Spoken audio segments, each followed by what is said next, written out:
Teenage horror movies all begin the same. The opening scenes are of youngsters enjoying their lives, going to parties and making out at Lover's Lane. But all the while the monster waits, and the audience fears that it's only a matter of time until the laughs turn to screams and the moaning turns to from passionate to painful. The series you're about to see began its season the same fashion. The opening scenes was Stefan Hermann and newcomer Vitaria Lander enjoying success in the debut event, but all the while the defending champion Patrick Kessler and his sidekick two-time champion Renee Osterkamp waited, sitting out the race, and the audience feared that it's only a matter of time until the duo returns to the series and the competition is laid to waste. From Road America, it is round 2 of 12 for the AOR Formula Renault Formula Renault 2.0 Season 11 Championship. Get through this, Soup. And you can see all the action right here, live as it happens, on the Global Sim Racing channel. From the Badger State, hello and welcome to another GSRC broadcast. Joe Peak joining yours truly, Bill Soup Zahn on the microphone, with Stefan Schlacker reporting from the pits. Sean Ambrose is our director, armed with cameras, locked and loaded by Dougie Beard. Joe, I don't know about you, but whenever I see Road America on a schedule, be it on a series that I'm racing in or broadcasting, I look forward to that event because this place, at least for me, is terrific. Well, there's a reason it's so popular with fans and drivers alike. This is sort of America's answer to Monza. With a 4-mile lap length and only 14 turns to split up, which are honestly more like 11 because they count them weird here, this place is fast. As you'd expect with the Formula Renaults, that's going to mean drafting plays a big part in your race strategy today. But it isn't all just about the slingshot moves. There's a good number of heavy braking zones around this place. However, it's going to take some guts to outbrake the fastest cars out there because you wait until shockingly late to get on the binders in these things. So high speeds, check. Passing opportunities, check.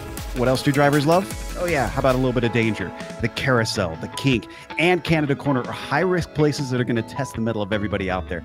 This place has been around since the 1950s, and I really hope it continues to thrive like it has in recent years. Major series have been returning, and crowd counts keep going up. But the best view isn't from the stands, it's from the cockpit. So let's go on board for a ride with our GSRC lap guide. All right, we've got Amjad Yama to the GSRC Formula Renault 2.0, so let's do a lap around Road America. Coming up the front stretch, turn 1 is a potential passing zone, but it's still a fairly fast corner, so it'll be more about the draft getting you alongside than it is about outbraking your opponent. Watch your corner exit too, because a spin doesn't offer up much room to recover on either side. From there, we drop downhill a little bit before we brake for turn 3. This is a very important corner to get right, so back up your entry a little bit to offer yourself a better launch off the turn. It should become clear why you need to focus on the exit. This is one of the longest straights into one of the heaviest braking zones, but the Moraine Sweep offers some other challenges because of how it weaves back and forth. It can be hard to tell if someone is drifting to defend or just taking a natural line. Down into turn 5, expect a lot of overtakes here, but also expect a number of drivers to outbrake themselves and run wide. This big black curb is all fair game though, so use it up. Then, it's a short burst to 6, where the crest tends to cause the car to get light. If you miss the apex, don't worry, you're not the first and you won't be the last. Switch sides quick because you'll need the whole track to stay flat-footed through turn 7. That leads us into the hurry downs. The plunge into the braking for 8 tends to offer up an opportunity to launch a surprise attack. Just watch out for the lack of grip from being offline. Now, as we fly into the bridge, we hit the carousel. Avoid the temptation to apex early. If you can walk the tightrope beside the marbles, stay a little wide, then swing the car back in so that you can get to the power early. That takes us racing towards the infamous kink. Thankfully, in the high downforce Renault, it's flat out and not quite as difficult as it is in some cars. I still wouldn't advise trying it too wide. But now we're into the kettle bottoms, where there's going to be a little jink to the left that makes the braking tricky. To keep the car more settled, straighten it out. Canada Corner is another place where plenty of passes happen or wind up going completely awry. Don't outbrake yourself to make it the former. Coming up to 13, there's a frustrating blind crest hiding the apex from your vision. You won't have much time to get the car back across the track and offer yourself the best line for the final turn. Absolutely make sure you get the exit of this one right, because the front stretch really is the longest straight on the course. To add to that, you have this steep uphill climb to punish anyone who hesitates on the gas. But hopefully you kept it all together and have finished a lap around Road America.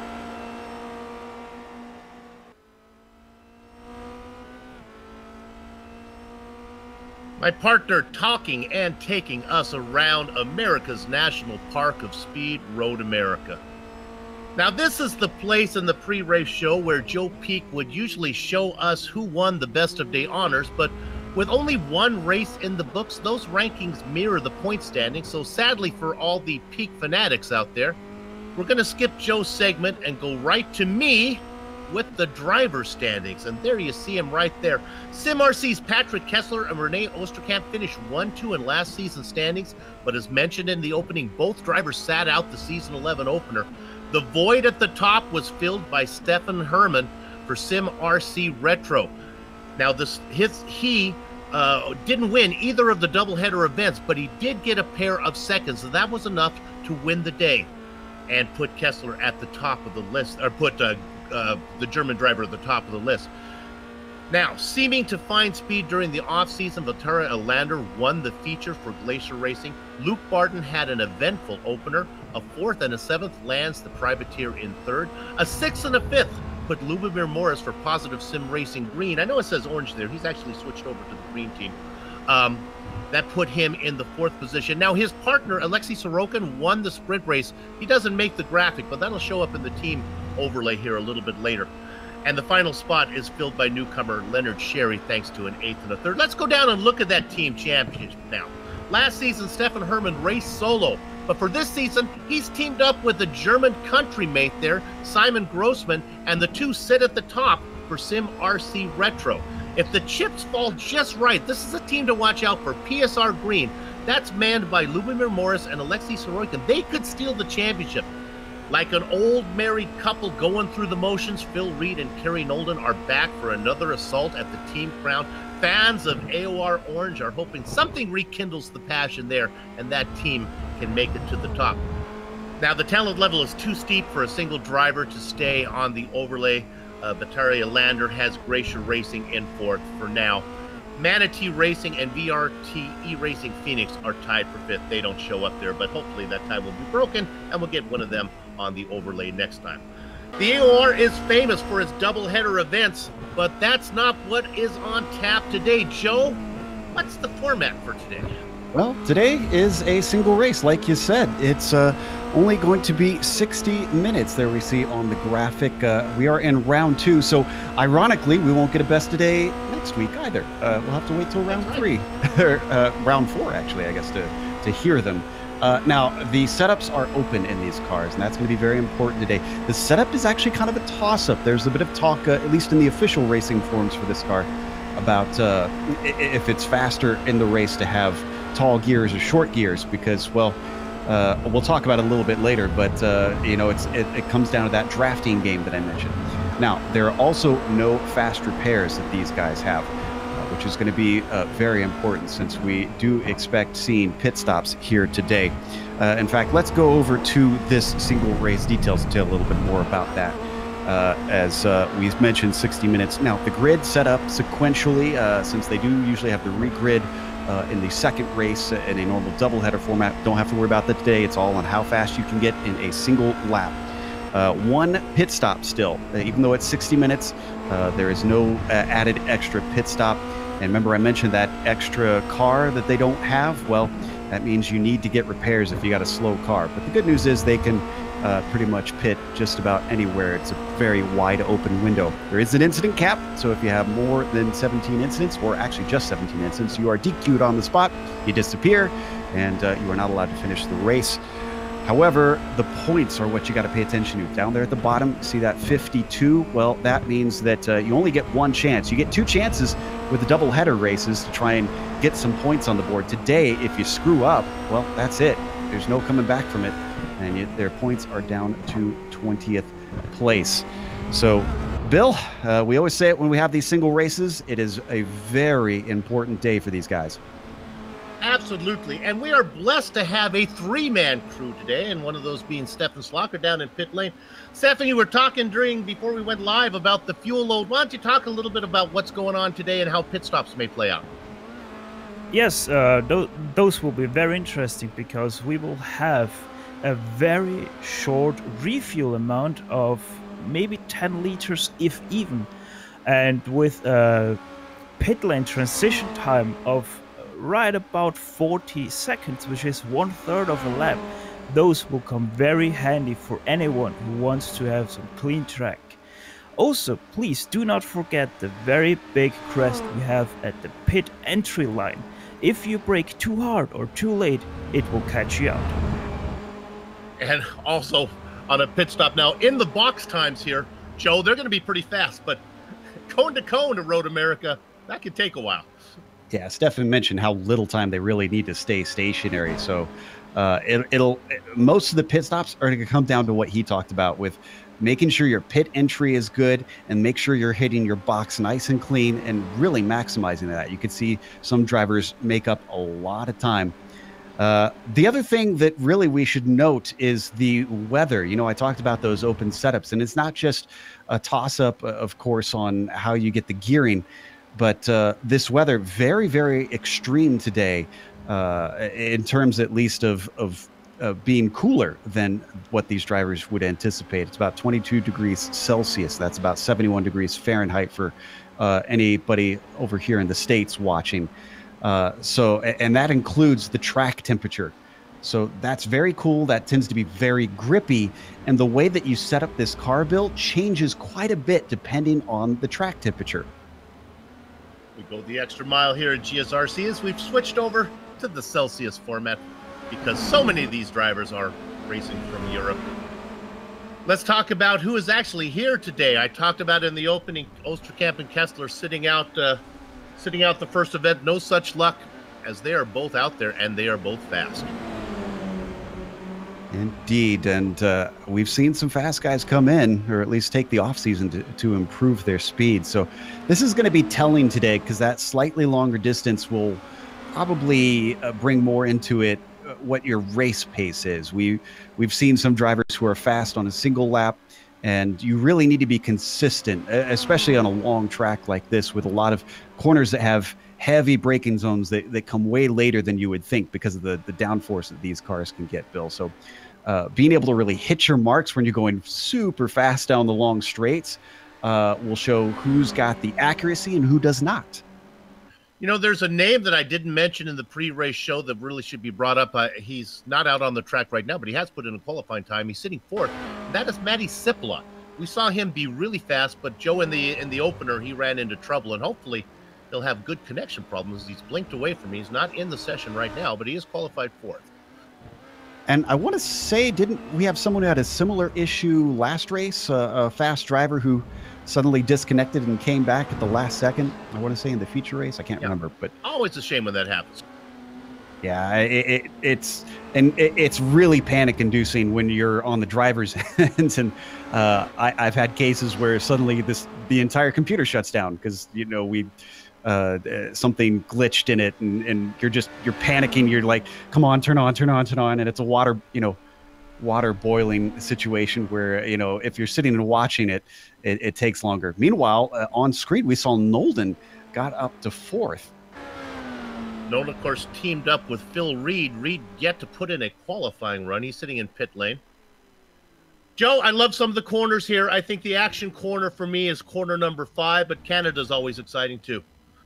Yeah, and that's an excellent opportunity to try and pass.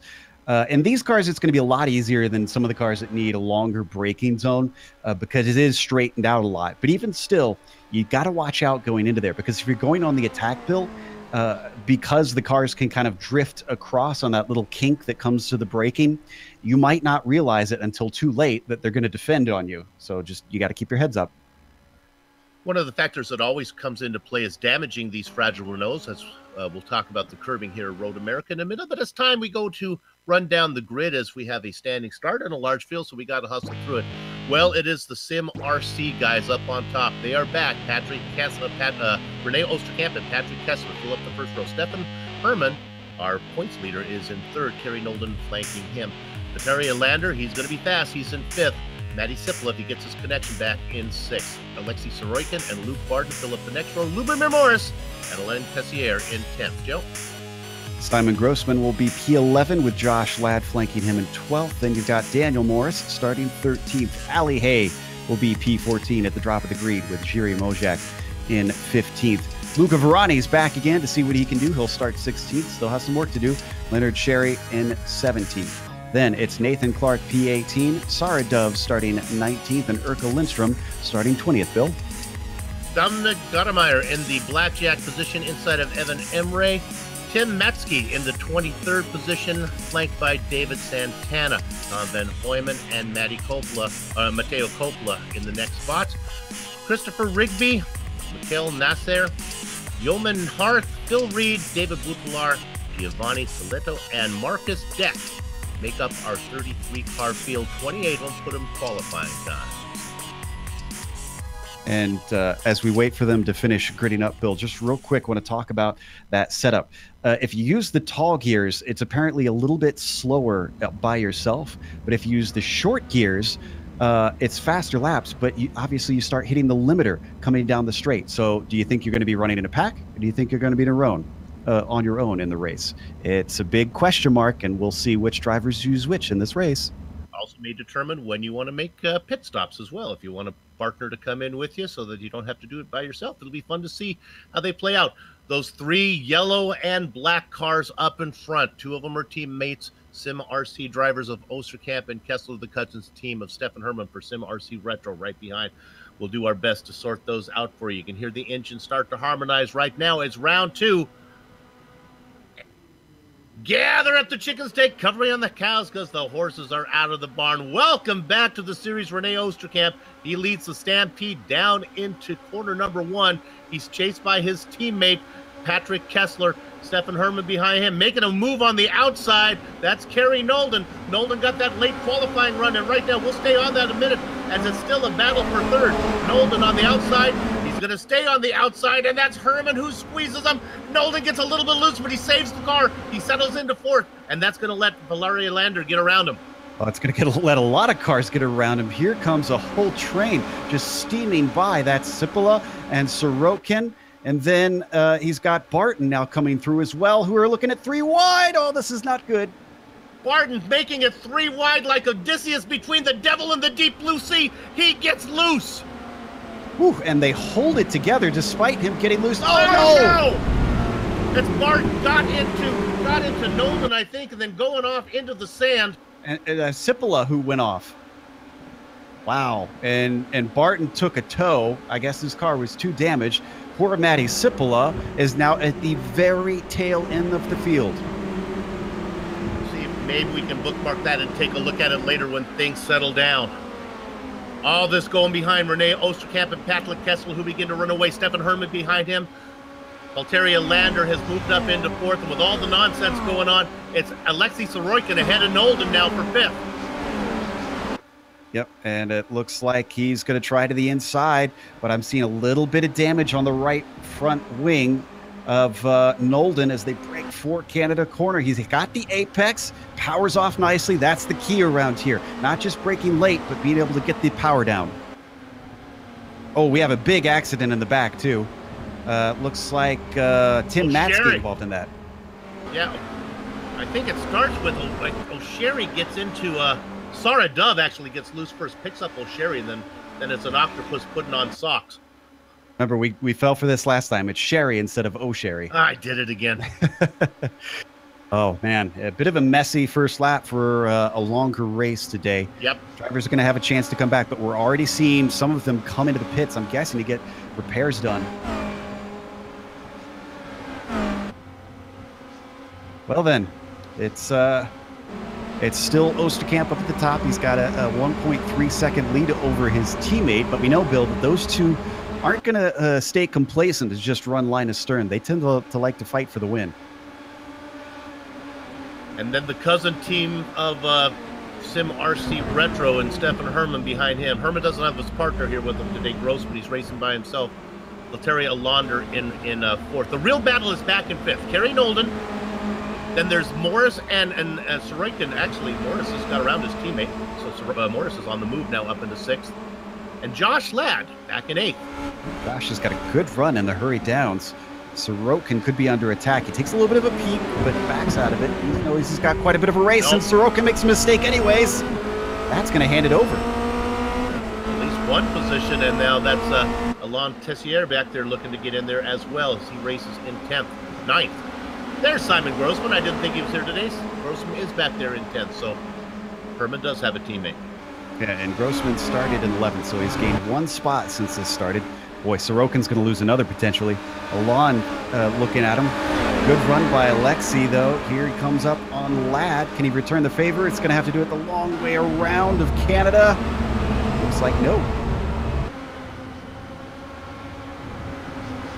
Let's stay on. We have replays ready, but let's stay on this a little bit because I got a hunch. If we can go to stay on 8th position here, this is really tough. This is Sorokin being challenged by Tessier. Yeah, and coming in a little bit too hot into Canada really hurt Alexi. Look at how much he dropped back from Ladd. It looks like he's still got a little bit of the draft because I see him closing, but I don't think he's close enough to make a pass down into one. That is a pretty swift corner. Alon making a peek in there. That slow car, that's Tim Metzke. He's a lap down. Just coming out of the pits. This is going to get a lot more interesting coming down the Moraine sweep. Yep. And every one of these drivers knows that they're all aiming for a good launch here. Josh Ladd leads the train down. All right, here comes the run from Sorokin. Sorokin's going to have to move to the inside. He's probably not the only one who's going to make a pass, but they all stay in line. The Russian driver gets to the inside. It looks like he's going to be able to finish the deal even before 5. Nope. And there's another dive coming back in behind, getting in there. That is Grossman in the yellow car making a move on the inside of Tessier. Oh, Alexi's really got it back. Is breaking up a little bit. They're side by side through 6, and Ladd gets it back once again. That's the beauty. That's the beauty of corner 5, Joe. Sometimes they don't finish it. It goes on for several corners there. Yeah. Well, and Ladd now knows exactly what the weakness is of Alexi. All he has to do is put him under pressure, get him to break a little bit late, and Ladd just runs away with it off of the corners. We're going to stay on this battle a little longer. We have replays for you, and then we'll check back in on the leaders, but I just got a hunch something's going to happen here as they head down now into Canada. And every time we're seeing Ladd starts to stretch away that little bit, and then Alexi reels him back in and then makes a mistake. Here comes Grossman climbing up the order. He's looking for 8th now. Grossman gets around Sorokin. Very textbook. That one was a lot better from Alexi. Just knowing when to give up the ghost instead of trying to blow the corner. Let's stay on these guys around one more time through 5, and then we'll go to our replays here. Grossman up in front, Sorokin, Tessier, Morris, Mojak in the mix. I can report that there was a spin from Matsky. He was back in 32nd position. No big deal. We don't need to go there. I think Tessier's got this. He's used the slipstream up to the inside. He's stalling out, though, a little bit. It's going to be a game of chicken through turn 1, and I think Tessier's got it. And that's Daniel Morris now in 10th. Up front, we'll look at Grossman. Grossman under attack from Sorokin, down into 5. I think Sorokin's too far back. He pulled out too early. And up ahead of this, we'll see, yeah, that red car that you catch in flashes of, that's Ladd actually pulling away this time. He's broken the draft. Oh, we got a car turned around. That's Alander. Oh, no! Bad news for Alander, who was looking at a top 5. In corner 5, just a self-spin right in front of Stefan Herman. Boy, he drove backwards for quite a distance there. You got to be careful about how far you go, or you can get automatically removed by iRacing. And he does a nice wide turn, but he has to let everybody go by. Watch this here as he's pinned, and he does his best to go back, forward, back, forward. Yeah, I think initially he was trying to get it to do like a little whip around, a K-turn thing, but and it just didn't. He didn't get the power to spin it enough. How about, though, a tip of the hat to that he sacrificed a lot of positions being a polite driver there as he let everybody go by. I've seen that not happen. All right, so we need to watch out for the drivers that have pitted, because our pit reporter has been kind of watching to see who's come in. Who all's made their stops so far? Who could surprise us at the end here, Steph? So far, the only one who did a scheduled pit stop was Mikhail Nasser, with a 7-second stop, 38 transition. So he will be one to watch. He pitted from 26th. All right, so a little bit down the order, but he'll have some clear track. And sounds like we got those replays ready, Bill. Yeah, we've been promising those replays. Let's get them before they get too stale. Our director will bring them up now. This is the chaos that happened on the first lap that we've been promising that we'll show you. Don't worry, the director put him in the microwave with a wet towel, so. Now look at this going. This is early on. So it looks like this is through the carousel that we're watching. We got Gottermeyer on the replay. Okay, we're looking at Sippola now.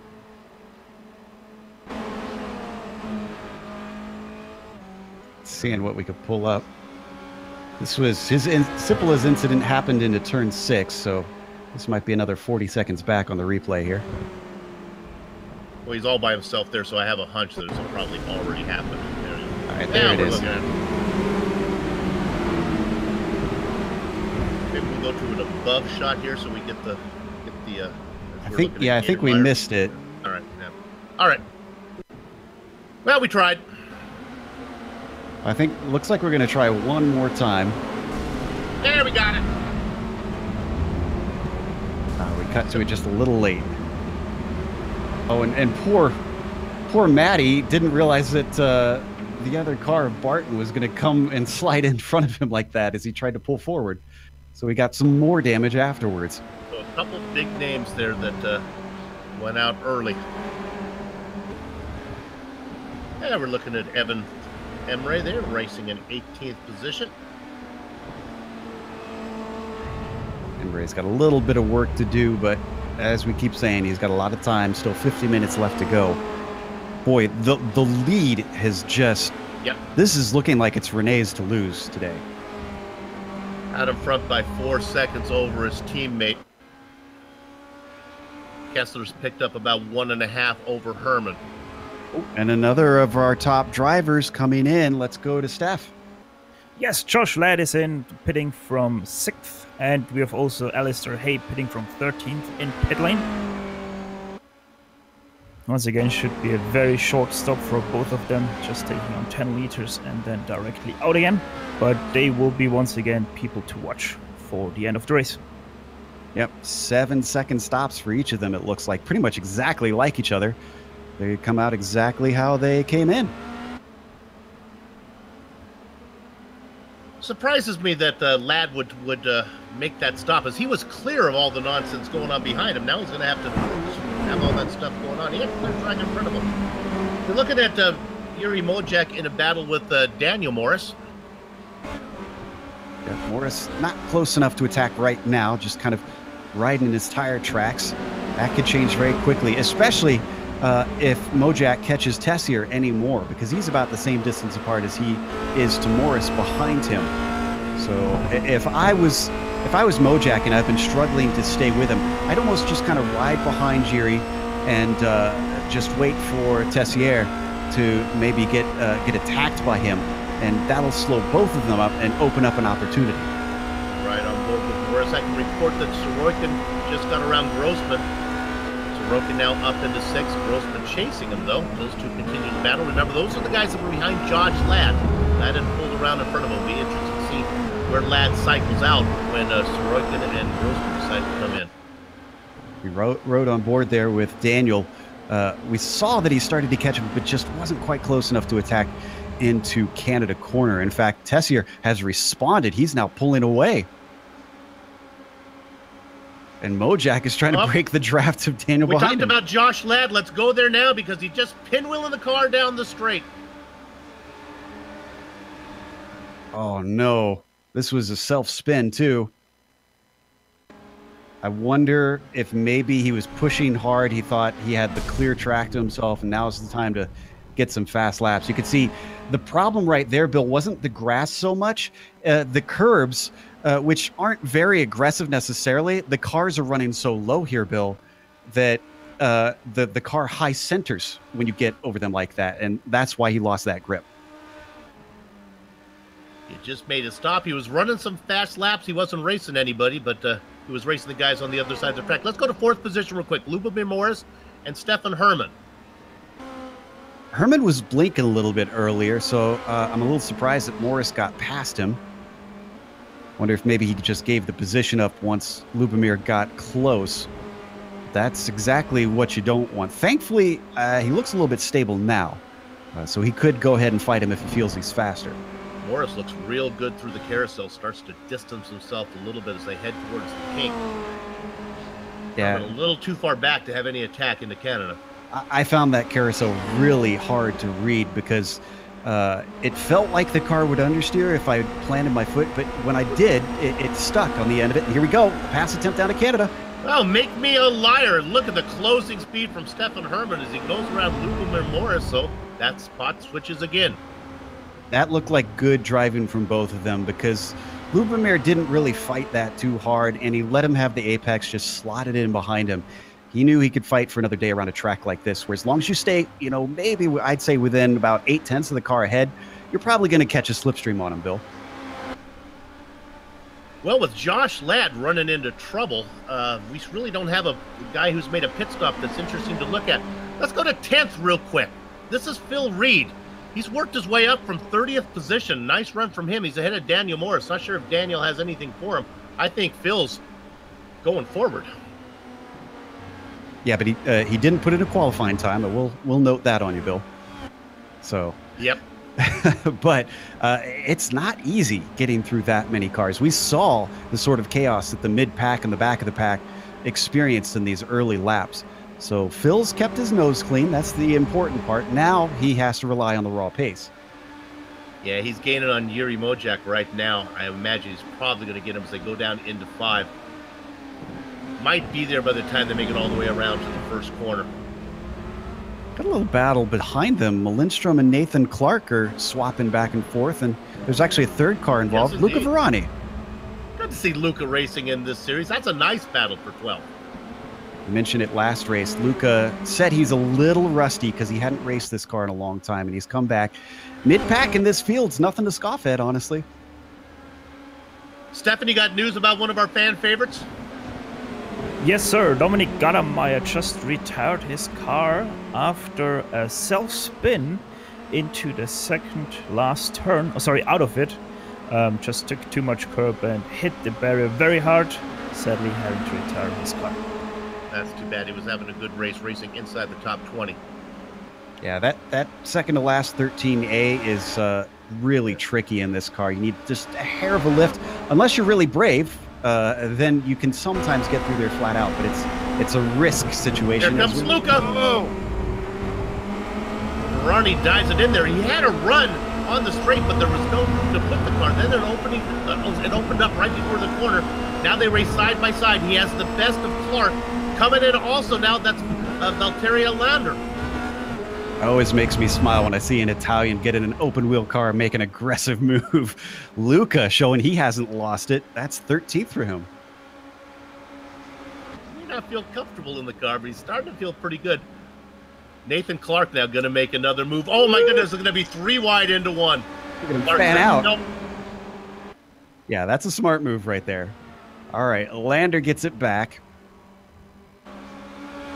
So Lander up to 13th. Remember, he started this race in 5th, so we should expect him. Whew, that's a little dangerous going as far off as he did on that curve.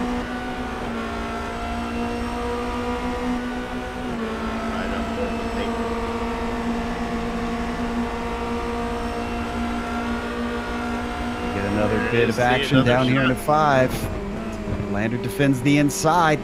Nathan Clark, though, has Luca Varani defending him off for now, so Varani stays in 14th. What great job of racing from Varani, though. He was really close, but able to stay off of Clark. Evan Imre now joining the fun as Alander drives away. I can report that Reed did get up to Mojak and has passed him, so Reed now up into 9th. What kind of laps is he running on? Let me check, because as we take a glance at P6, you watch that action. I want to see what kind of pace this should take Reed up to. That's Grossman and Sorokin continuing to swap positions. Right now, the German driver out in front of the Russian. For now, wouldn't be surprised if that doesn't switch as they head towards the final corner. So I think what we're looking at is if Reed doesn't have any issues by the end of the race, I think he should be looking at 3rd as we watch these two still go at it.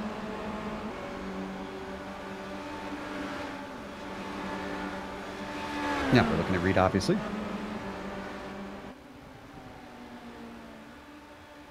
And now he's got about just under a second to get to Alan Tessier. And actually, he's like you said, Joe. It's after he gets in, it's not that far to Sorokin and Grossman as well, who are racing for 6th. Yeah, top 5 definitely doable. Podium is a maybe. Our contract calls for us to check in on the leader every so often, so let's go ahead and look at Rene Oosterkamp real quick. Up in front by 7 seconds over Kessler.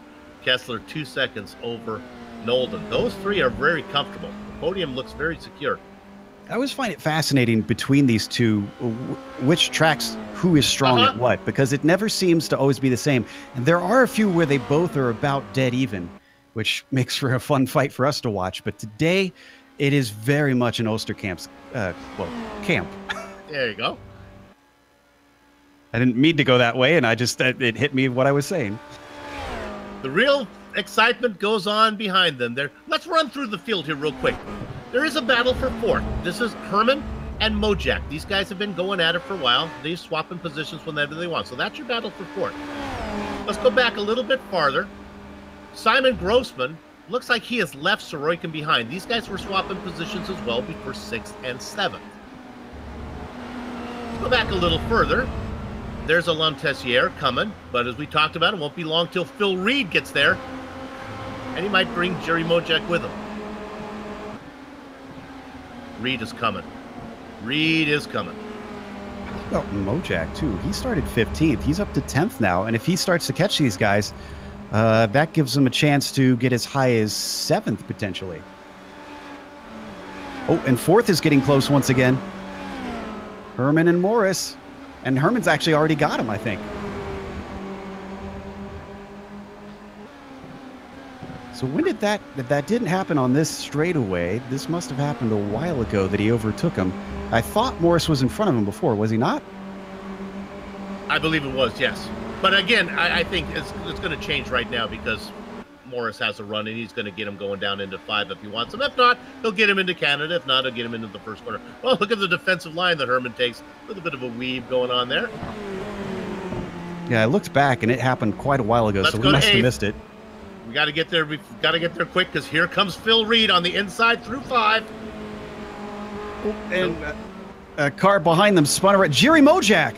Mojak's around as this battle settles itself out with Reed, unsurprisingly, taking it. Yep. Mojak was trying to stay with him as Phil Reed made the move to the inside of Tessier. You can see the pass being made up there, and then there's the self-spin from Mojak. A little bit too much off the corner.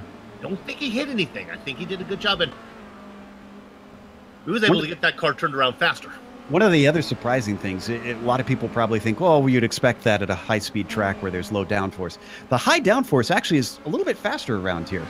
Not entirely sure why. I was never very good at setups, but, you know, just reading the experts' input and trying it out myself, high downforce works really good. Let's get a replay on Simon Grossman. He just had a little spin. I believe that was 6. The car got loose, and he had to give up the position to Sorokin.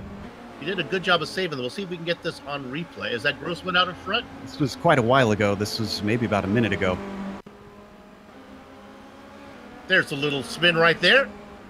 And then going around him, there's the Sorokin now out in front. Great catch from Grossman, though. Absolutely. Well, Stefan's in pit lane has been kind of quiet in there. Nobody coming in to see you. No, as of right now, we don't have anyone. I think they're all waiting for at least the halfway point, which we soon are gonna hit. Ali Hay, the highest pitter right now. One thing that's interesting, I guess what it is you'd have to bank on maybe things not getting too spread out, but drivers have really spread out, so there's not much advantage to pitting at this point. You'll just get caught up in slower traffic. I think what our leaders are doing are waiting as long as they can until they start hitting lap traffic, and then they'll come in, Bill, which around this place, it's going to be quite far into the race before we see them do that. Here's a nice battle we're looking at. This is Nathan Clark trying to get around. I believe this is Emery in front of him. It is indeed. These two are pretty much on their own. Emery holding them off for now. They've got a ways up to Luca Verani, who's still in 14th. You see flashes of him at the front of the screen. Patient driving from Clark for now, not really attacking. Yep, both these drivers having positive days. Emery started in 27, up 7 positions. Clark up a couple in 16th.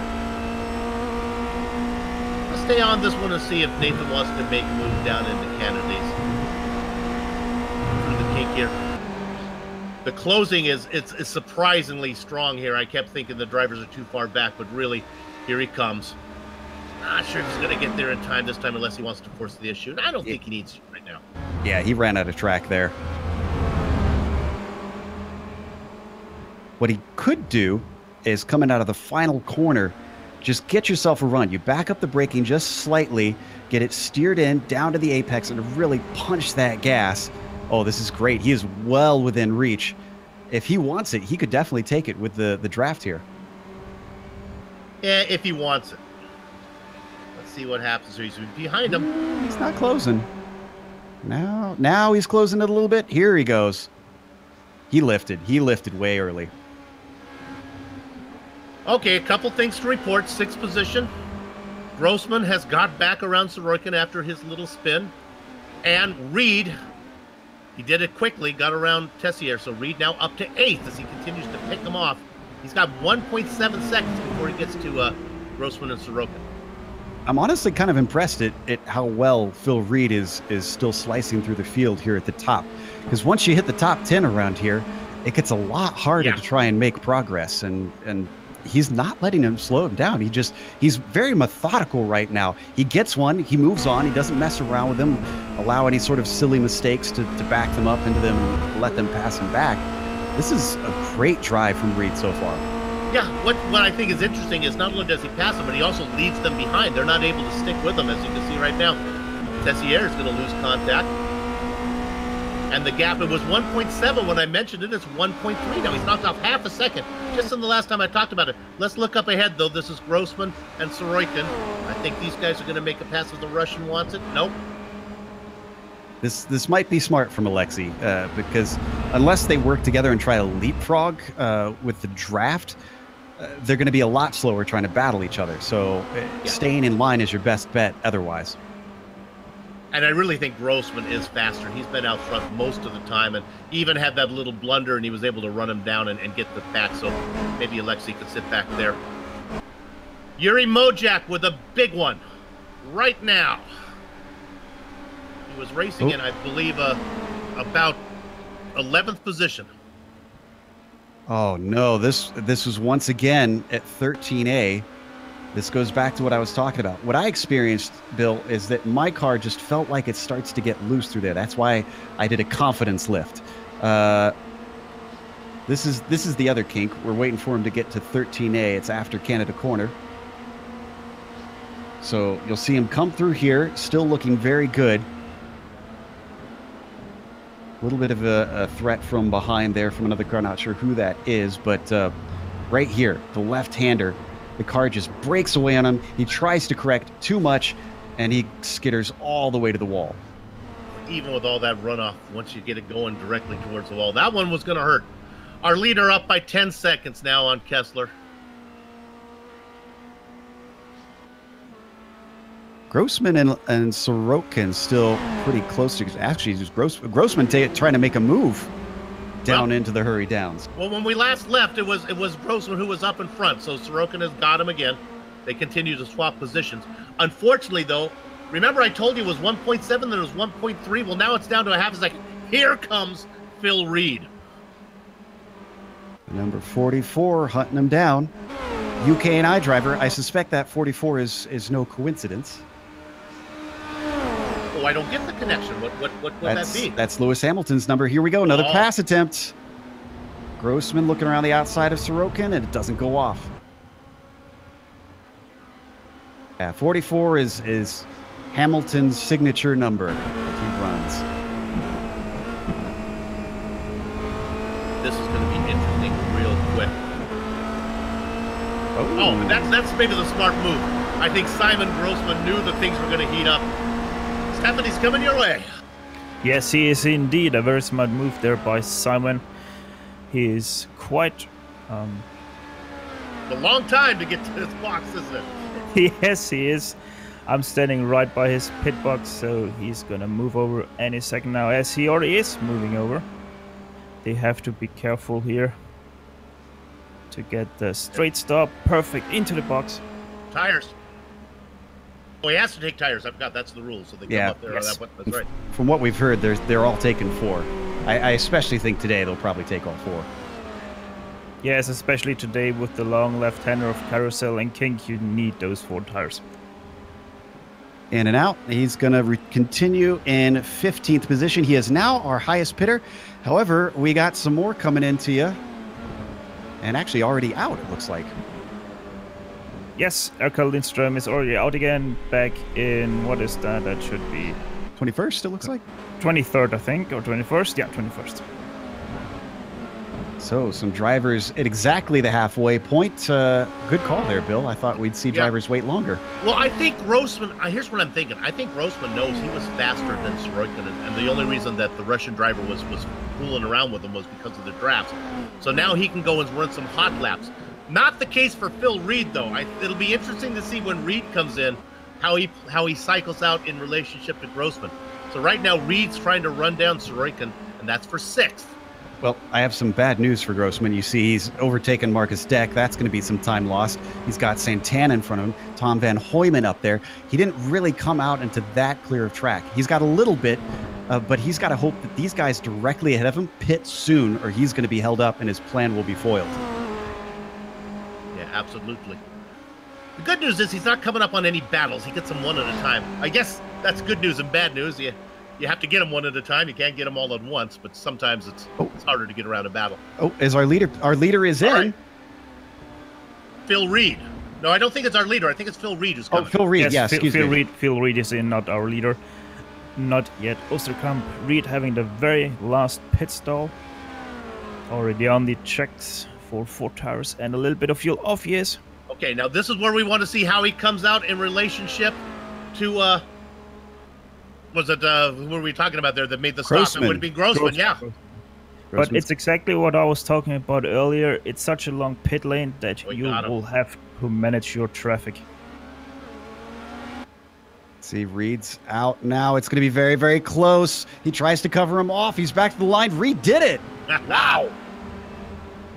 I think he got out first, and I think if there would have been more straight there, I think Grossman would have ran him down. But Reed was able to get out and then play defense. So sure enough, the pass is made. Oh, and Grossman gets loose behind. Oh my goodness! And now Grossman's going to lose a position to Marcus Deck. Oh, that's which he just took not long ago. So he's going to come back at him. I think this should be pretty easy. Deck was well down the order. Yeah, he outbreaks him as long as he doesn't overshoot the corner. Nice job by Grossman to salvage that. This will be a fun battle, though, because these guys are coming up now on David Santana.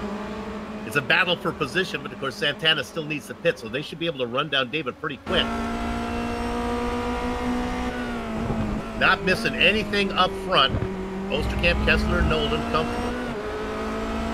I have to interrupt you there. Osterkamp just came into pit lane.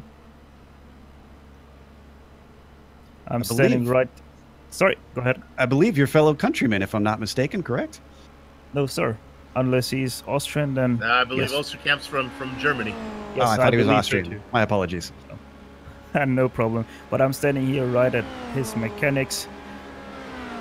Very first pit stop for him. Up the tracks he goes. Now the Swiss driver, Patrick Kessler, does not come in. His teammate's going to stay out there. Got a couple other fast ones in. Nolden has hit his stall.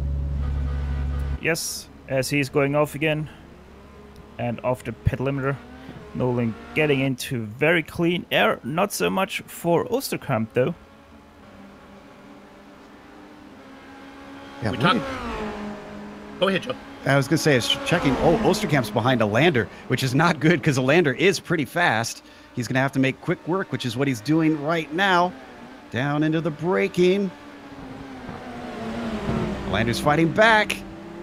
But Apex goes to Osterkamp. I think he's got it done. Let's go to 9th position real quick. Actually, 10th. This is Alain Tessier. Look at this. As Tessier has made his stop, he came out in front of Grossman. Now here comes Grossman making the move. So that's for position. I can report that as I were talking, Matteo Coppola just spun and hit the incident cap. It's gone into the Amelia Earhart Bar and Grill, I think. No, he's back. He just blinked away. I was going to say, that's awful early. Yeah. He just had a little blinking there. There is one corner, Bill, where you got to watch out for that. Coming down to 5, there's pavement off to the right that they've since marked as off track here on iRacing a couple years ago. So drivers who get a little greedy could rack some off tracks up under braking if they go too wide there. Osterkamp just got he's got around a lander now as they continue to battle for 6th, but of course a lander still needs to make that stop. Our leader is Patrick Kessler. I feel like Valtteri still has reason to try and fight with him here to slow him up. Even though he has to pit, you know, you do anything you can with these guys that you're fighting in the championship, which includes Osterkamp here, to cause them headache. And he's going to do it. Got a little action going on there as we're looking at that battle. Hang on, boy, he's holding them off. Stefan? Yes, sir. We got Stefan Hermann and Alexei Sirotkinin. We've also got Lubomir Morichin, as Lubomir and Stefan are already off the pit limiter. Yeah, Morris continues out in 7th, we're seeing. Yes, perfect traffic management for all of them. Sorokin comes out in 8th, about 2 seconds ahead of Reed in 9th. Was it Herman and Lubomir that we were watching battle earlier? Because I think Herman came out the best of the stops there. He's got a nice gap ahead of Lubomir. Yeah. About time for the Swiss driver to come in, I would think, as we go to Patrick Kessler, our leader, working through the kink. Well, surely he's got a watch on him so he can tell what time it is to come pit. Just getting a little screen time right now. Daniel Morris also yet to make a stop. And, of course, we're looking at Valtteri Alander. He needs to come in. And then once those 3 guys come in, add Morris Deck into the mix, who's currently in 11th. We'll be done with pit stops. Here we see the 777 having just a little fun up at the front of the pack for now. Started in 13th. Don't think he's had any major problems, so probably a top 10 on the cards for Daniel. You know, hang on, I was saying that it'll go to 3rd here. Let's see if Alander comes in this time for a pit stop. He does not. He does not. See, what I worry about, the class of the field is Osterkamp. The last thing Osterkamp needs right now is to get into a fight with Alander. Well, Alander knows that. And I know one thing that Steph was watching earlier with some of the other drivers is potential fuel saving. So I know I said Valtteri is certainly going to hassle him, but we haven't seen that since. So, Steph, I kind of wonder if your theory is coming into play, and the number 10 is maybe seeing if he could jump some guys with strategy. Yeah, I was thinking so. I was going to his pit box and see if I can get something out of them, but nope, they are all mute about that. Well, aren't the cars faster on light fuel? I mean, wouldn't it be to Kessler's advantage to put in as many laps as he can with the car light?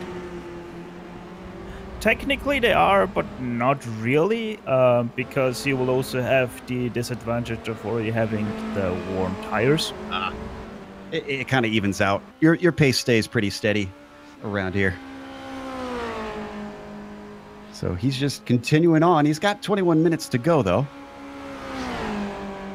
I find this new fuel rule very interesting, Bill. I kind of like this. Basically, they're still forcing the stop. You're still required, but it's so much more open. I love that it gives us so much more variety and strategy. We get drivers who are willing to gamble, drivers who are able to think on the fly, so that we're not stuck with just oh well, they're either going to do this or this. And especially if you find yourself being like the faster car in a bunch of traffic, you can come in early and it doesn't cost you so much. Speaking of coming in, there he goes. Patrick Kessler is in, the Swiss man. Very long pit. Yeah. He could pull out some chocolates and munch on those for all the time that he has to wait. Oosterkamp's already going to get him. God, such a gap that he pulled. The guy maybe he has to worry about is Nolden. Now, Nolden's on the front straight now, just about ready to cross the start-finish line, but Kessler should be rolling pretty well. This could be interesting. I think he got him. Nolden got him. Here, Kessler's out. Here comes Nolden. No, Kessler's out ahead of him. But he's just barely. Nolden's a lot closer than he was before the pit stop. Now, even though these tires do have tire warmers, Bill, they're still a little cold. They got to get up to temperature. So coming out, he's going to be a little, just ever so slightly slower in a few places. I found that the braking and some of the grip on the high-speed corners was not there in the first lap. Boy, I don't know why Nolden is so close. The pit stops were almost identical. I wonder if Kessler just wasn't putting in good times. Look at this. Nolden's got a real chance at him. Yeah, right up underneath that gearbox. I think we're going to see Nolden on the attack. He's not the type of guy, I think, to sit around and wait for a chance down the line. He knows that he's got a vulnerable car right there in front of him. See, look at him poking his nose out. He's already getting psychological.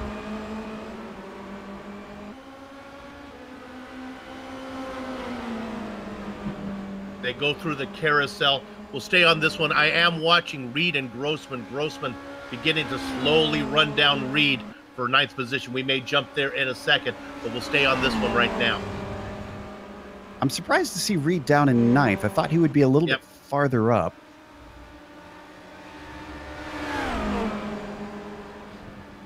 Here we look there at Kessler going defensive. He's covering him off. And that hurt him through the corner. Look at how close that allowed Nolden to get. No passing through 13A. He's actually way off the apex, Kessler. He might be too close, Nolden, here. He's got to get a good run. Oh, he's there if he wants it now. I think he's going to have it. I think he didn't matter that he didn't get a good exit because he was so close to him. It's still going to drag him in. Look at this, weaving all the way down to the pit wall.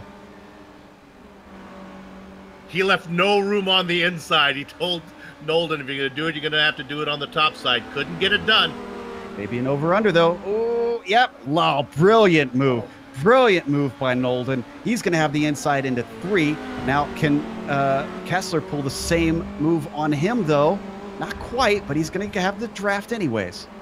Nolden leaving the inside open just enough, though. Boy, you don't see a pass into 3 very often, and now here comes Kessler right back to get it done. He's going to have to stay defensive, though, as now he can ease over a bit. Nolden tries to close the outside door so he can go over and under now as they head towards 6. This is some great racing. Nolden's going to be able to get his nose in there. Nope, he has to duck back out. Woo! Nolden almost got into the back of him. You saw him lock up that left front just to keep from hitting the gearbox. Grossman was able, while that was going on, Grossman was able to get Reed. So now Grossman up to 8, Reed back to 9.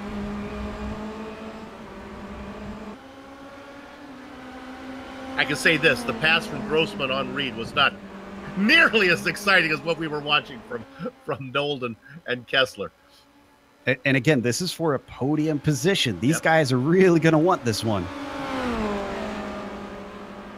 Well, actually, I think they're both going to be in podium. This is going to be really for second and third. We're just waiting for Vitaly Lander to get out of That's the way. right.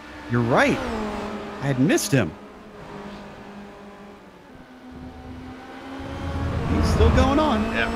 Well, somebody needs to poke Valtteri on the radio saying, you know, you can't pit on the last lap. Just a reminder. You got to come in before that. We have seen drivers forget. Here we go again, Bill. Right on board, looking over the suspension of Kessler. Well, we saw this before. Now, this time, Kessler doesn't play defense. He's going to leave the inside. Maybe he's thinking he will do the over-under into 3. Boy, they're side by side into that first corner. I think they're going to stay side by side. Nope. Now, let's see if Kessler makes the pass into 3. Does not. Yeah, I think he learned his lesson before. Nolden going to push hard off of here, going to try and get as good of a launch as he can, but it's just not good enough. Cannot shake Kessler. Who's that behind them gaining? That's Herman. Ooh, this could be interesting soon. I can report while this was going on, Mikhail Nesser had a spin. He was racing in 23rd. Don't need to go there. So we continue this great battle up here for what will eventually be second.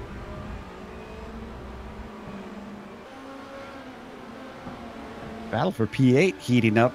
Although, as soon as I say that, I see Grossman lift into the braking of 5. Well, remember I reported that Grossman had got around Reed. Well, Reed got him back, so they continue to swap positions. They're about 4 seconds behind Sorokin. Wonder if that's a sign Grossman maybe is just thinking, I'll sit and wait. Whoa! Big mistake from Reed. Got on the curbs a little bit. The car got loose down to the inside of the hurried downs. Grossman says, thank you very much. Phil Reed says I may want that back as he continues to battle now around the outside of through the carousel. Again, you got to watch these curbs. You can flirt with a bunch of them, Bill, but again, if you go that little bit too far and the car bottoms out, you saw the danger that you risk. Comes back. Grossman's got the inside, covers off the apex, makes him work hard for it, but wow, wow, Phil Reed. Talk about a power move, Bill. My gosh. Let's go to third position now. This is Kessler playing defense. Here comes Nolden down into corner number 1. Nolden again is going to have to go around the outside. It's not as brave as Phil Reed. No. Meanwhile, little by little, Stefan Herman is gaining on these guys. Kessler and Nolden have to be careful. They don't slow us down too much that they bring a third driver into the party. Yeah, Herman's last lap's 202 flat, 2019, 2022. Nolden's last lap's 2026, 2034, excuse me, 2022. So yes, they are being gunned down by Herman. Nolden gets the pass down into 5, so now Kessler back to 4th. Again, Vitaly Lander still out there racing in 2nd with 13 minutes to go. He can make a stop whenever he wants, except on the last lap. Now look at Nolden start to move away. Hey, he's done fooling around with this. The laps are ticking down. He really wants to try and shake him. I think he's getting serious. Oh! Herman! Herman behind them! Out of 6. No, it was out of 8, I guess, out of the corner 8. Stefan was pushing. He was trying to catch them. Got on the gas too soon coming out of the hurry downs. Yep. Didn't lose a spot. Oh, no, he did. He lost one to Sorokin, so, yeah. So as we come back live, Herman slots into 7th. That's got to be disappointing, thinking he could have been on the podium here. Let's go to 8th and 9th. This is Reed and Grossman going at it again. Down into Canada, Grossman gets the best of a little over-under from Reed. Ooh, this could get hairy into 13A. They stay side by side.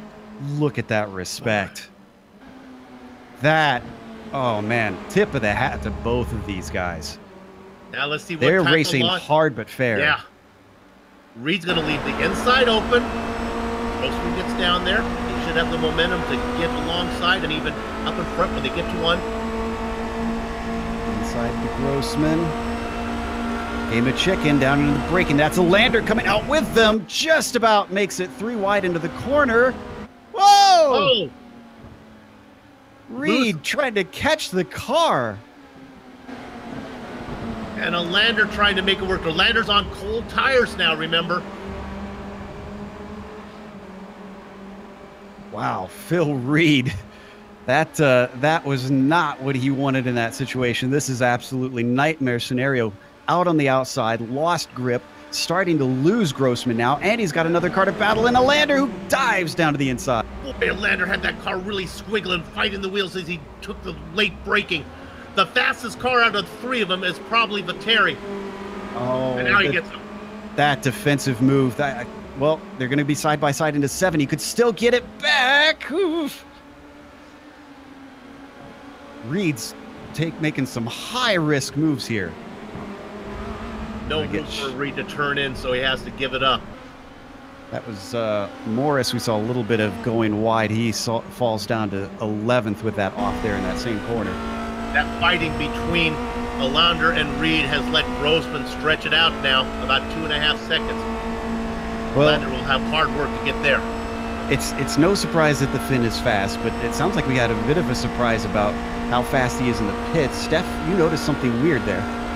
Yeah, he actually had one of the fastest times in the pit stall itself, with just 5.9 seconds in the box, which is by just 0.2 of a second, the second fastest time in the box. And also he had the fastest pit lane transition time out there of all cars by 4 seconds. So kudos to him, he nailed that. All right, let's see if you put enough fuel in to make it to the end then. 10 minutes left to go. Bill, I think we have a leader in this race, don't we? We do. It has settled down. It is Rene Oosterkamp, but he has to be careful. He can't slack off too much because he only has a 20-second lead over Kerry Nolden. Breathing down his neck, right? Yes, yes, indeed. I think he could stop and take a few snapshots of the countryside and still be able to get going again. Nolden, though, he's not nearly as safe. He's got Kessler behind him. Now, once Nolden was able to clear Kessler, he opened it up a bit. But then after that, Joe, things have pretty much settled down. Well, if you consider half a second between Sorokin and Herman settled down. And it's not really Morris. Lubomir Morris in 4th maybe has a chance to get caught by his teammate of Sorokin. He's only back by about... Nope, he's not, because Alexi is around. Oh, well. That's on you, Bill. That was commentator's curse. He gets the spin, and not only as if we can stay as... Let's stay on it a bit even after the spin, and you'll see Simon Grossman. Stay on it here. He gets a good job coming back, but there's Simon Grossman right on him behind him. And as we live now, when we come back live, Grossman actually makes the pass going down into Canada. Does he? I take it back. Let's go there now. They are side by side. That's Sorokin out in front, Grossman back behind him in 7th. Alexi heard you and said, no, he's not. No. He's holding on to that 6th place if he can. Boy, there has been some really good racing we've got to witness here today. Really clean, but really hard. Oh, yeah. I like these 60-minute races. We get a lot of chaos in those shorter races, but I feel like we're seeing the best of these guys come out here. Here comes again. The pass, yeah. This time that looked like a little bit of a lift from Sorokin to let him through. And the longer format lets our directors stay focused. We get to watch a little more racing. We don't have to quite jump around quite so much to tell the race story. Boy, but it is not far behind. These guys, here comes Alander in 8th. He's in the tow. He's going to be there as well. And you can bet after Valtteri's mistake at the start, he's going to be hungry for these 2 spots because he knows he should have finished a lot higher. anything that he can grasp at the end, he's going to take with both hands. And with about 7 minutes of racing to go, lap times of just about 2 minutes, we're looking at maybe 3 laps. We'll get you more. Look at Alander. He's coming. This is going to be a good 3-car battle. Wow, he made nothing of those guys. Big bobble from Grossman. Oh no, and Valtteri got into the back of Alexi and all that. We'll take a look at this one, yeah. Wow, turn 8's been a hot spot today, Bill. I didn't really think that would be one of the more difficult ones, and we've seen a number of drivers make errors. I think all 3 cars made contact error. I think, yeah, they did. Don't know who's going to get the worst of it. And it looks like Steph's got a view on the monitors for Valtteri's team. What can you see on the damage? Yeah, he has major as he goes far off. Oh, he just went off the track. That was Valtteri Alander that we saw in the background scream into the gravel pit. What happened there? I think the car, I don't think he knew what he had under him. I wouldn't think it would affect him that much. Oh, no, that car. You're right, the car just went straight. He didn't hit the suspension. Sorry, go ahead, Steph. Yeah, I can see it from the cruise monitors, and it looks like his right front locked up because he had 0 air over that car, over that tire. Oh, so maybe it was mechanical then. It won't turn if it's locked, so yeah. So Grossman gets Sorokin now up into 6th. How about Alain Tessier back there in 8th? Is he going to get in the mix as well? I don't think Sorokin's car is feeling that good. I think Alain has a chance to get there. I think Grossman's going to want to go lay down after this, because there hasn't been a single point in this race where he hasn't been fighting with somebody. He's got to be tired. Don't need to go there. Nolan only has a 1-second lead over Kessler. He's not able to pull away for second.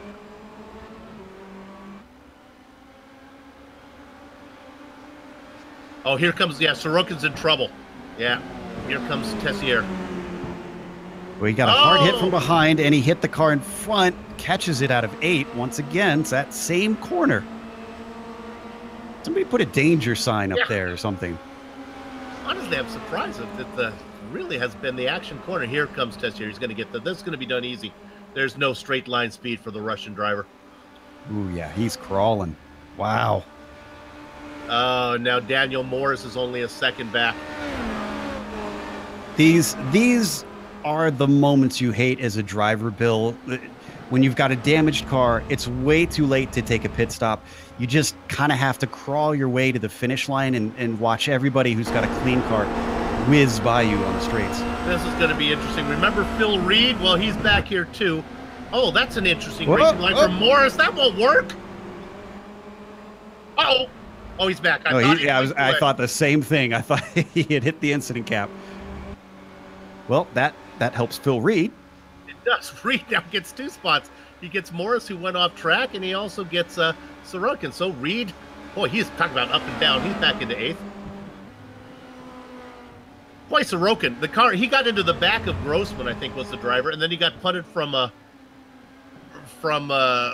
Valtteri. Both ends of the car got damaged. Yeah. The only thing clean there is the roll hoop. So now, Morris is back by about 2.5 seconds. We have 3 minutes of racing to go. Can we go to 11th real quick? Give a shout out to this guy, Matty Cipolla, qualified 6th. Again, didn't have the race he deserves, but a driver, a name to keep an eye on. He is actually in being Erka Lindstrom behind him has a chance. We'll follow that one when they get to the last lap. See if Erka can get him. After Matty's initial problem, we really kind of forgot to pay attention to see his climb. And 11th is respectable. Yeah. That's not bad.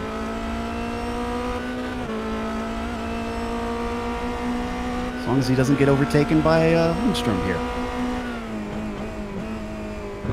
This report verbally, Nolden looks comfortable in second. I don't think Kessler's going to get him.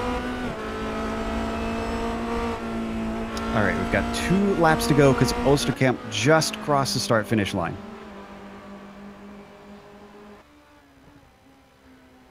There's Renee. To his advantage, we have a nice 4-mile race course here. Traffic spread out. I don't see anybody between him. He's not going to have to deal with any lap traffic or anything before the end of this race.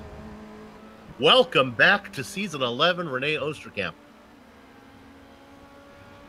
I talked about the monster waiting in the bushes to lay waste to the competition. Well, that's what I meant. Yeah. Man, just an incredible performance. Looking like he's going to win by 20 seconds. Let's see, how many laps are they on? They're lap 29. So close to 3/4 of a second a lap, something like that. But we've seen this before. If you watched last season, he got off to a quick start, had a nice finish. It was the middle part of the season that was his Achilles heel. Yeah, but I mean, multiple championships for Renee. Yeah. We know he knows how to do it. I think maybe just some bad luck came his way, and he wasn't able to recover from that, along with a few bad decisions.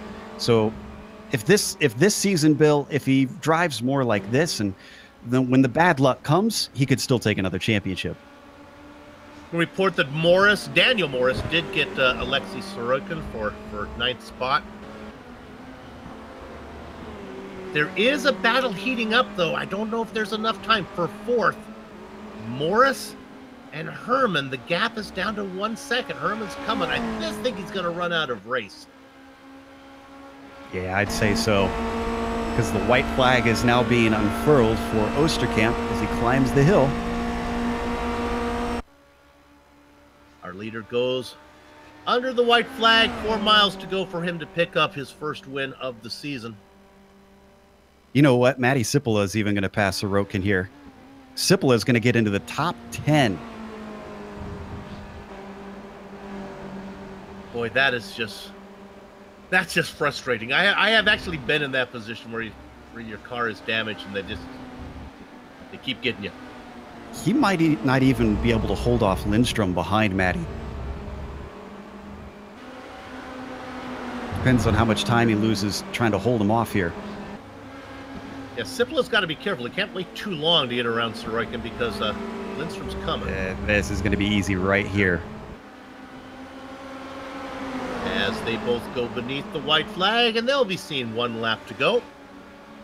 Yeah, I think Lindstrom's going to get this too. The good news is Ali Hay at 4 seconds back. Let's see, what's Sorokin running in terms of lap times? He is about 4 seconds slower. Could be questionable.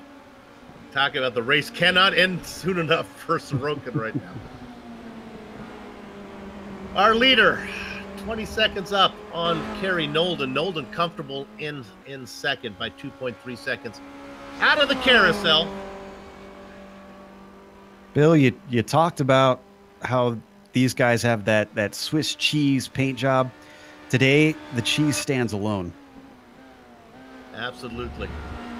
As our leader makes his way through Canada Corner. You know, Beethoven's Ninth Symphony, the choir sings, "Race, brothers, along your path like heroes towards victory." Right now, Beethoven's countrymate Renee Oosterkamp does just that as he's out of the final corner, and he will win round number 2 of the AOR Formula Renault 2.0 Season 11 Championship. Nolden's only just now getting to the last corner coming up the hill. He couldn't even see him on straightaways. That's got to be a little bit crushing for Kerry today. He's going to have to rally and come back and see what he can bring him. Look at Kessler coming across in 3rd. Morris looks like he's able to hold off Stefan Herman. They go 4th and 5th. That's from 9th position for Lubomir, too. That's a nice climb.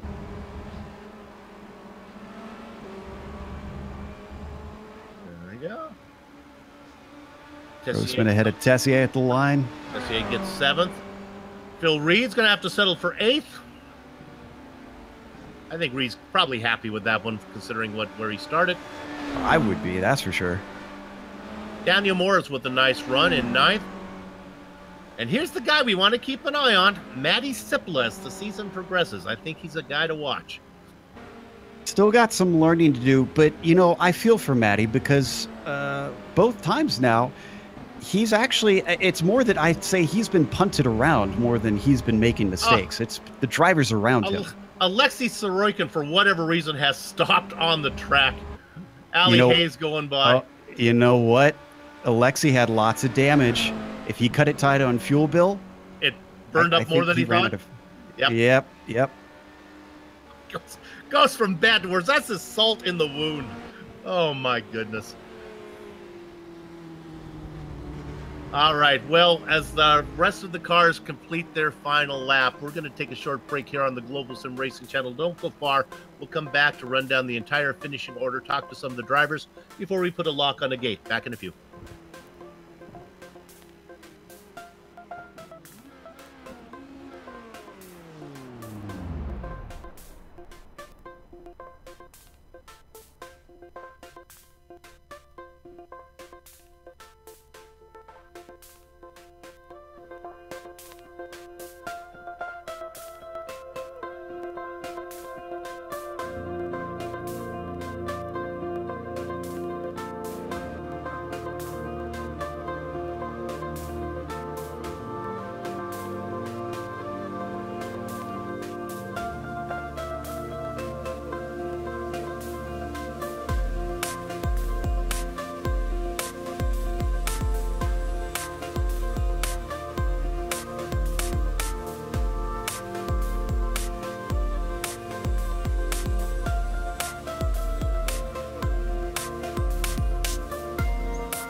This is the Global Sim Racing channel's coverage of Apex Online Racing's Formula Renault 2.0 Season 11 Championship, round number 2 from Road America. The results are in. Let's give them to you now. Well, he missed the first race, but he came for the second one and showed up with a bang. Rene Oosterkamp wins by 20 seconds over Kerry Nolden. Nolden was able to get around Patrick Kessler with some great pit stop strategy and then made the pass on the track. Nolden gets second.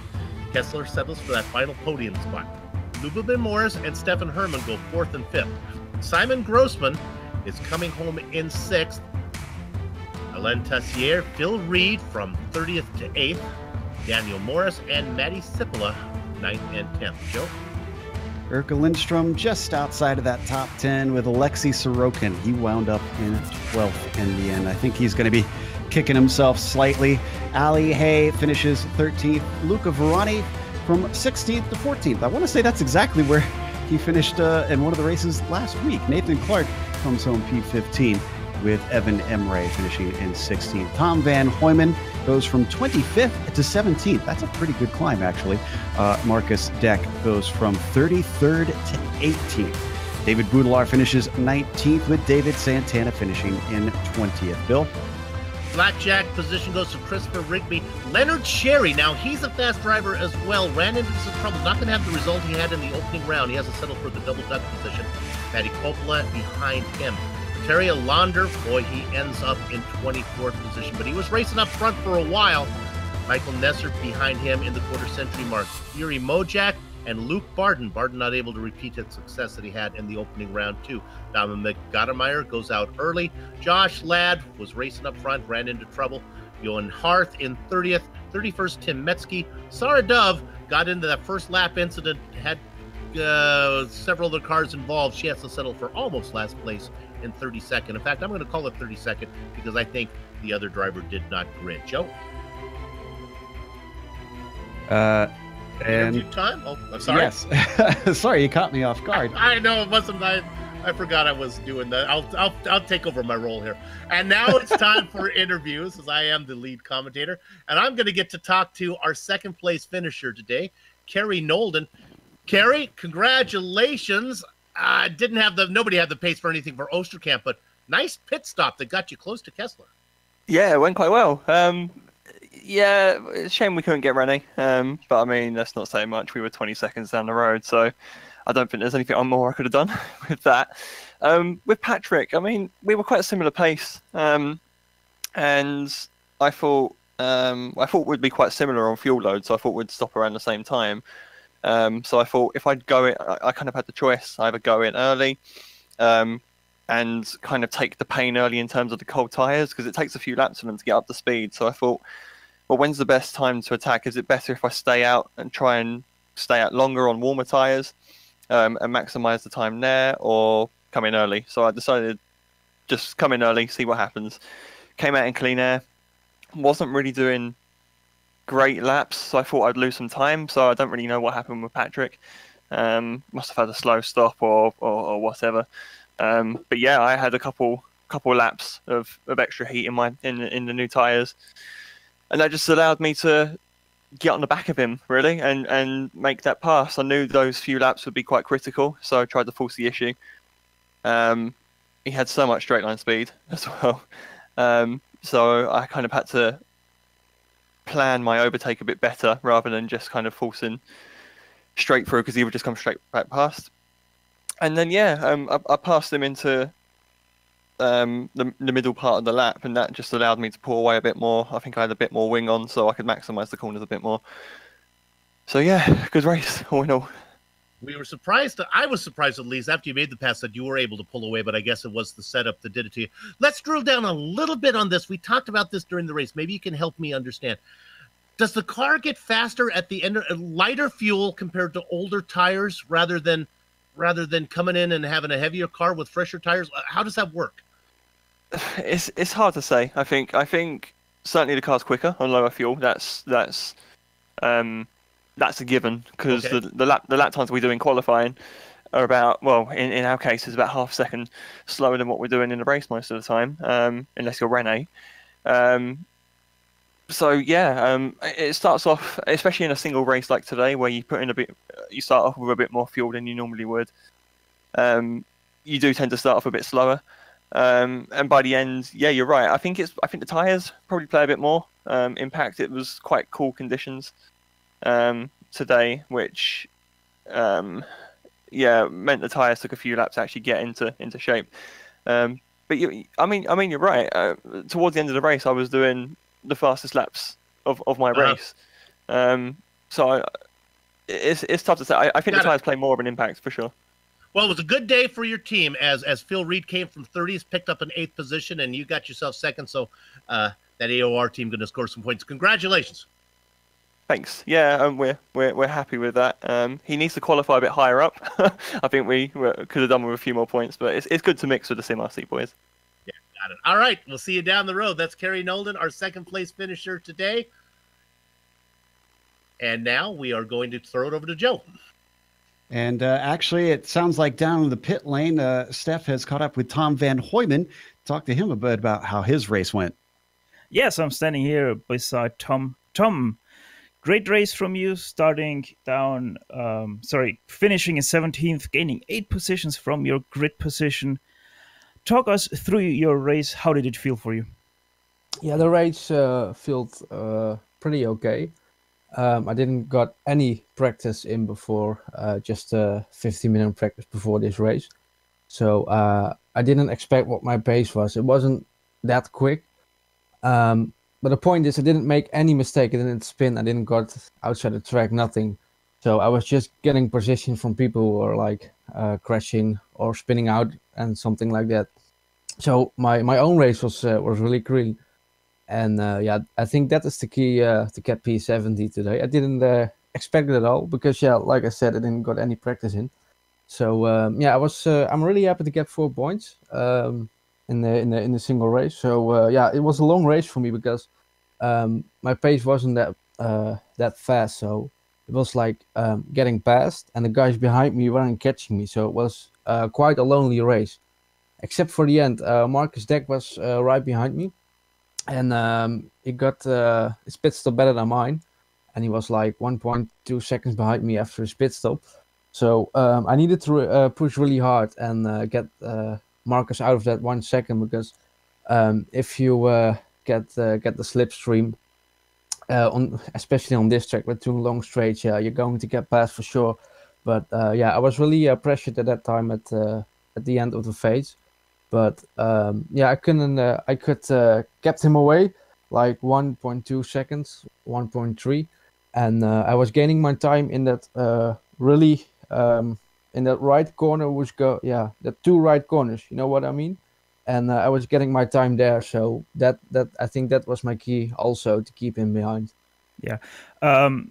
His pit transition line, I can tell you that for a fact, was actually 2 seconds faster than yours, so he really nailed that pit stop. And hey, any no practice race is a good race if you get some points.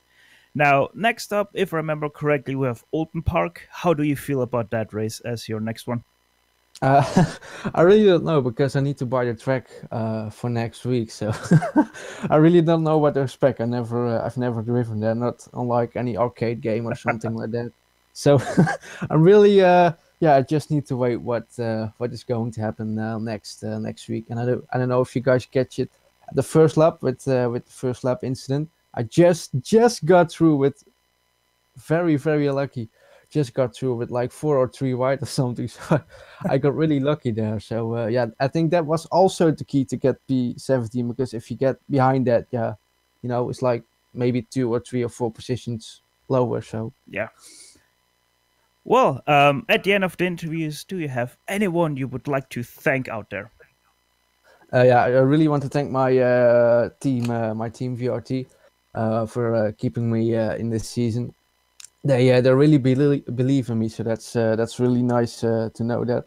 And that was it. Just my team and my teammates as well, like Matteo and Alistair and Erica and David. So, all right. Well, thank you, Tom. Everyone, ladies and gentlemen, that was Tom Hooyman finishing in P17 today here at Road America, and we go, I believe, back to Soup. Take it over.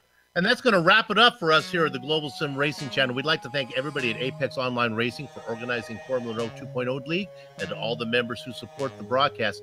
Thanks to the companies, equipment, software that you see on the screen right now that we use.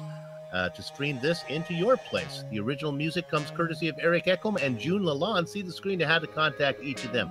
The Formula Renault Season 11 Championship returns in 1 week. That's right, every week here for the Formula Renault Championship. It's round 3, a doubleheader event from Oulton Park. And you don't want to miss that one. We'll be here. If you'd like to find out more about GSRC, you can find us at globalsimracingchannel.com, or you can check out our social media on Twitter at GSRC, Facebook at Global Sim Racing Channel, Instagram at GSRC_Graham. And don't forget to head over to our YouTube page and hit that big red subscribe button as well, so that you don't miss a moment here on the Global Sim Racing Channel. Finally, on behalf of the entire crew, Joe, Sean, Stefan, and Dougie, I'd like to thank all of you for watching. With that said, we're off to have fun, storm the castle. So until next time, race clean, race hard, and we'll see you on the track.